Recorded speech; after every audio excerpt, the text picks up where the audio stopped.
women are below men. First I prayed to you. You didn't come.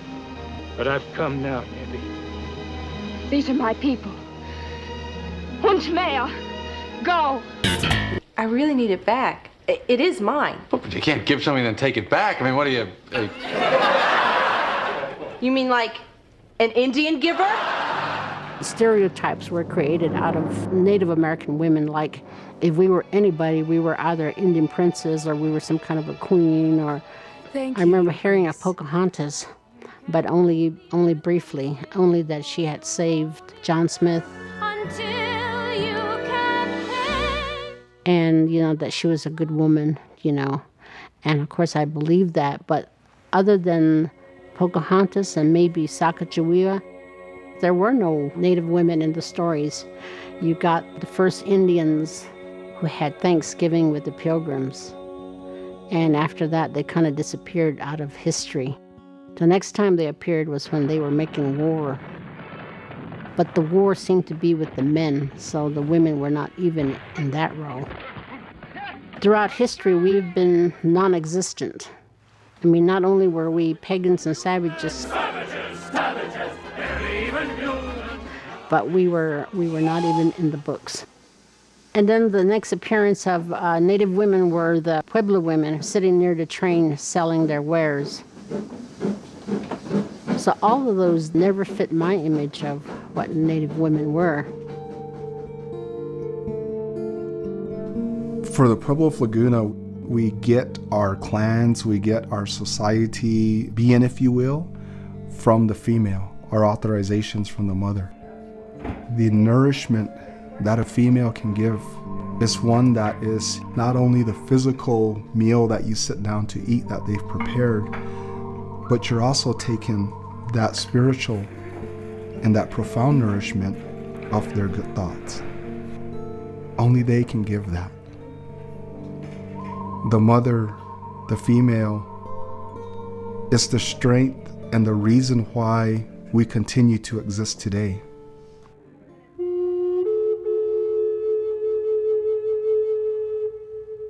Historians date Navajo weaving to the early Spanish colonial period, the result of ancient loom techniques adapted from the Pueblos, the introduction of Spanish sheep, and Navajo ingenuity. By the late 1700s, Navajo weavings were so highly prized by the Spanish, the weavers themselves became a valuable commodity, captured and sold as slaves into Spanish households. Like Spider-Woman, traditional Navajo weavers gave birth to their creations through thought, weaving their intricate designs directly onto the loom from their minds. That's what my mom says.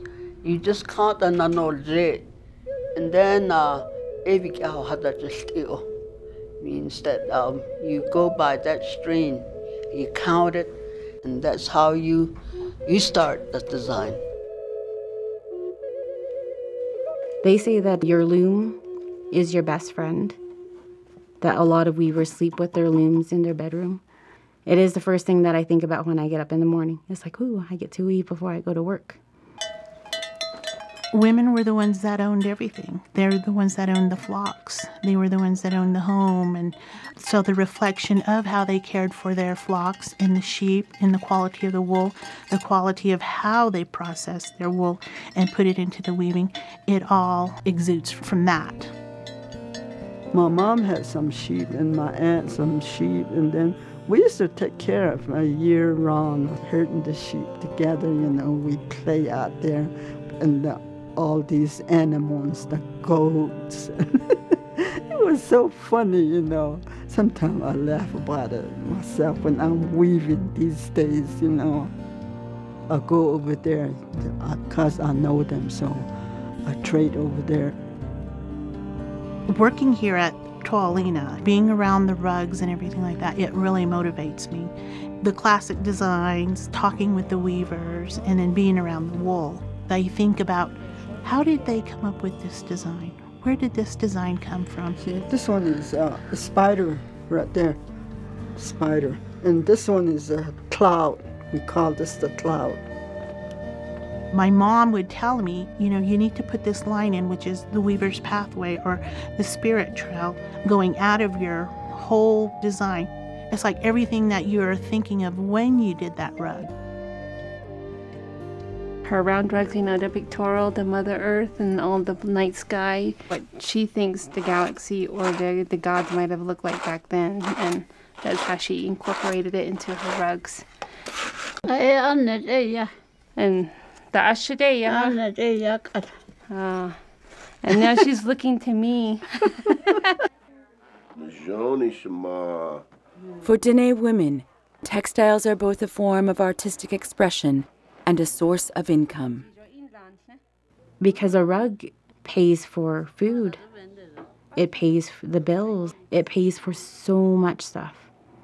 A place like Taodlina really is beneficial to the community here. I believe it's going to continue. I do have people say, who can teach me? I have my grandmother's tools. You know, they were given to me.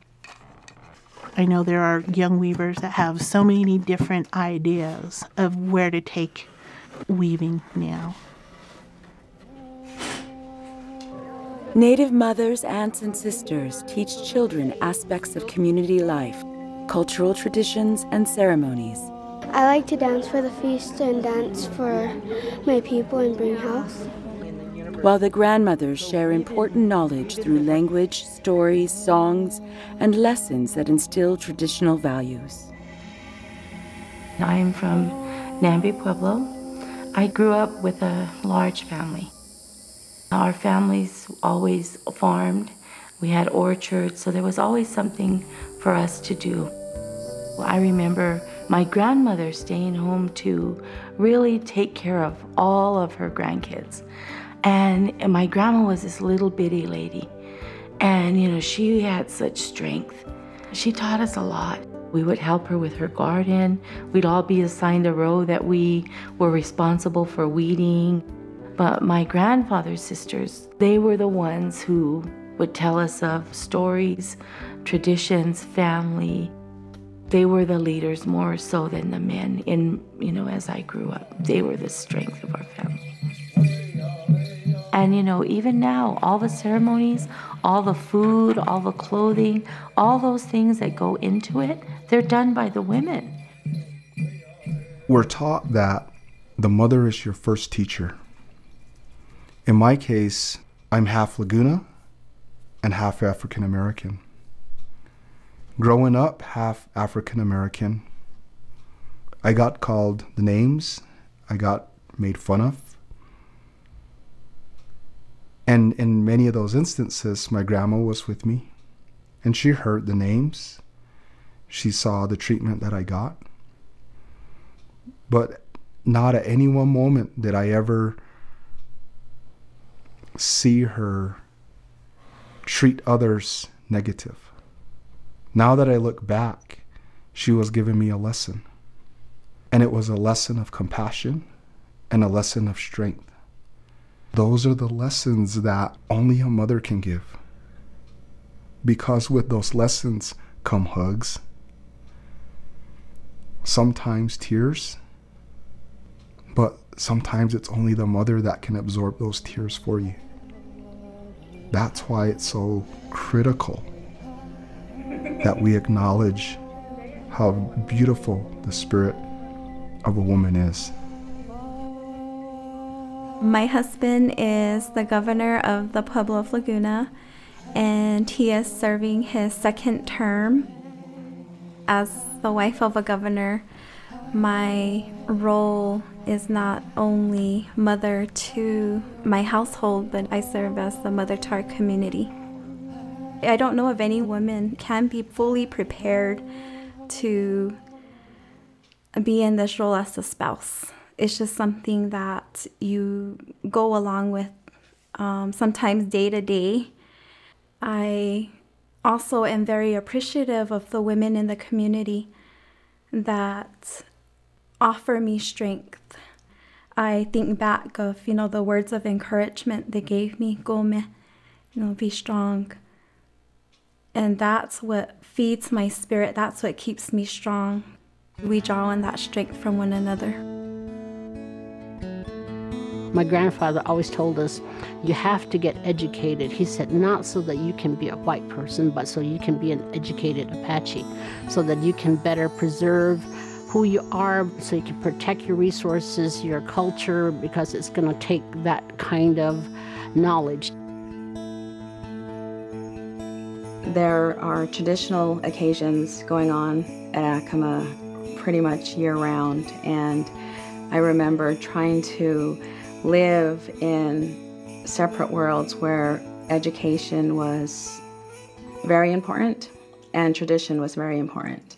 So there are numerous occasions growing up where I was at Acoma doing my homework under the propane lantern, waiting for certain traditional and religious activities to happen. I didn't quite realize how different I was than some of the non-native kids that I went to school with.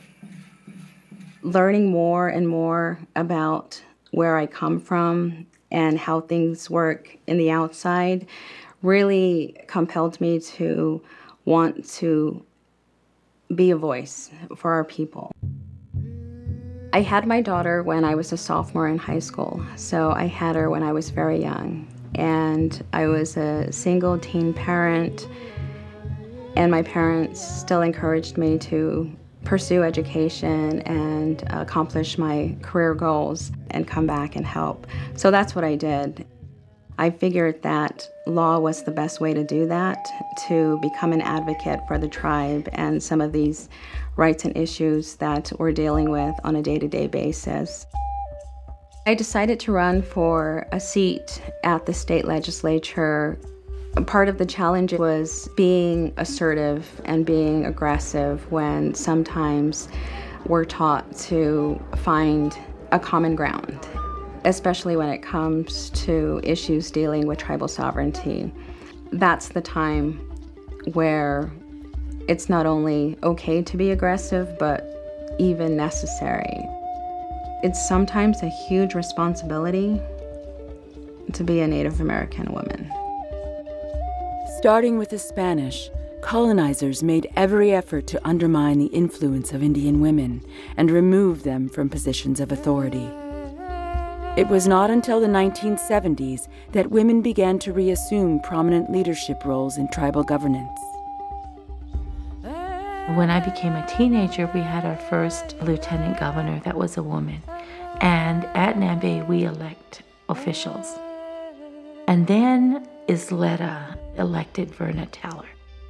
And Verna Teller was very outspoken. And I remember seeing her in the media and watching, the things that she handled as the governor at Isleta.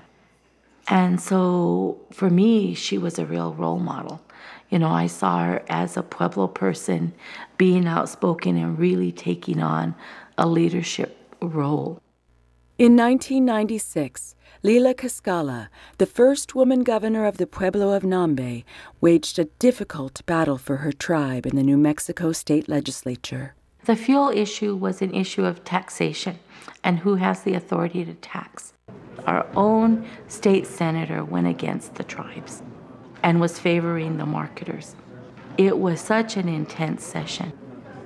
The governors, before we went in, we had a prayer, and they had said, you take the strength of all your ancestors with you in there. And so we were in there, and I got up to speak, and as the tribe started to stand up in support of what we were doing, all 22 tribes were there. And there was such a strength in all of the tribes being together to do the right thing. And in the end, we prevailed at the legislature. I believe that the historic trauma that our Mescla Apache people endured, that's the reason why I want to be a leader for my tribe, that this will never happen to our tribal members. My roots are from the Cochise and Naiche family. My great-grandfather was Naiche, and my great-great-grandfather was Cochise. They were the band with Geronimo.